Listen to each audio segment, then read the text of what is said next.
So what is the government's plan? Well, the Treasurer says for that we'll have to wait for October's budget. But he did give us an idea of what shape the recovery might take. What I can tell you is we'll be doing everything to get people back into jobs and ultimately to grow the economy. But the pathway to growing the economy is through skills programs, infrastructure investment and tax reform. So let's be clear about what's happening here. The Treasurer is telling us that priority for now is to grow the economy in order to shrink down our historic debt levels. That means, for now at least, the government's biggest concern arguably isn't the ballooning budget deficit, but getting that high rate of unemployment under control. But how to do that? Well, we've spoken to former government advisors, tax commissioners and economists about this, and here's what they had to say. Should we worry about the number? No, not at this point. What we need to worry about is getting the economy moving again, getting people back into work and into secure jobs. A pandemic is very different from the GFC. The GFC was sort of an instant hit and then we had to recover from it. This is ongoing. Definitely tax cuts should be part of potentially the suite, but I think there's going to have to be a lot more direct government intervention and action. So what are the investments going to look like, for example, in aged care? What does a green recovery look like? That vision for the economy of the future about where the jobs of this recovery are going to come from. Waiting until October, it's another 3 months, 4 months away. It's too long. In the same way that this is a once-in-a-century pandemic, we've got a once-in-a-century opportunity to have a once-in-a-century response, that we could have significant changes to the tax system. They could have brought forward the tax cuts that have already been legislated and put some more money in people's pockets. We should be looking very closely at the way in which we approach the taxation of savings as compared to the taxation of wages. We have a superannuation system that is probably a little bit on the generous side, and our corporate tax system, while fairly robust, when you get down to the small business end, there's some real issues there.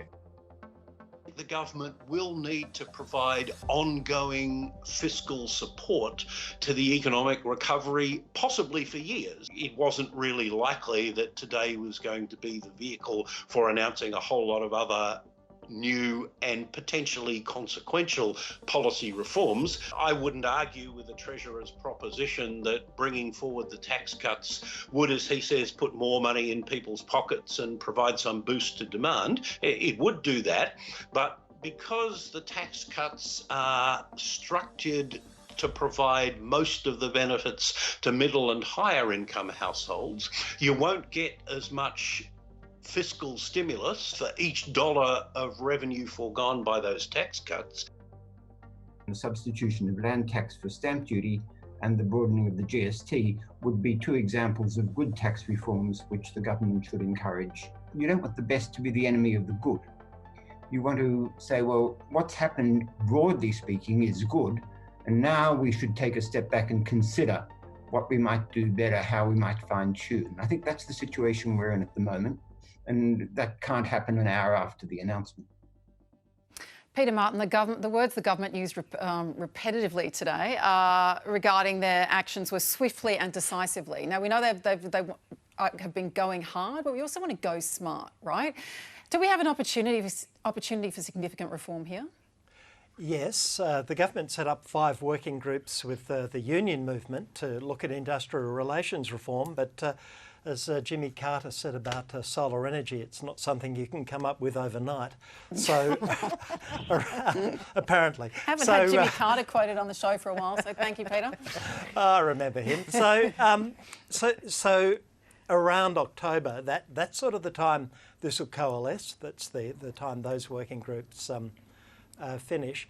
And also the time we'll know more. There's so much we don't know. So part of this will be infrastructure spending, right? Yep. A big project. Yeah. But what big project? High-speed rail. We love that on the drum. Well, we do not know what the trajectory is for immigration. We do not know how big Sydney, Brisbane and Melbourne are going to grow.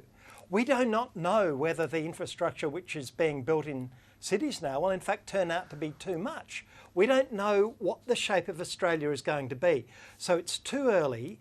The right time to start to do that is in October. And I'm actually quite relieved that the government hasn't been swift in looking at these long-term things. As I see it, there are 3 stages. The stage 1 is support. We've got that now, right? Yep. Tick. Stage 2 is big spending to, if you like, supercharge a recovery when it happens. We're not there yet.